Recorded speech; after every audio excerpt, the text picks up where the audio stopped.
Hi, and welcome to the GoalBook Strategy Wizard tutorial. We'll begin by going to goalbookapp.com, clicking Sign In. So to use the Strategy Wizard, we'll select Strategy Wizard here in the middle of the page. It will ask us which area we need strategies for. For this example, we're going to choose Behavior and Social Emotional Learning. Optionally, I can indicate that I'm looking to address barriers related to responsible decision making. Now I'll click on Find Strategies. Here I'll see all of the UDL aligned strategies related to this barrier. So in this instance, it looks like there's 51 results. And I'm going to select Pre-MAC principle right here. So if I click on that, at the top, I see an explanation of what this strategy is, and below that, there are some ready-to-use resources. So I can preview, or I can download the resources.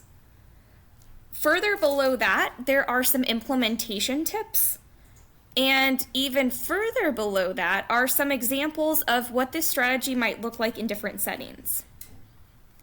At the very bottom, I'll also see a list of related strategies. If this strategy is something I would like to easily access later, I can scroll back to the top,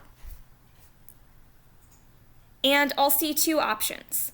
There's a blue Favorite button and a green Save to Library button.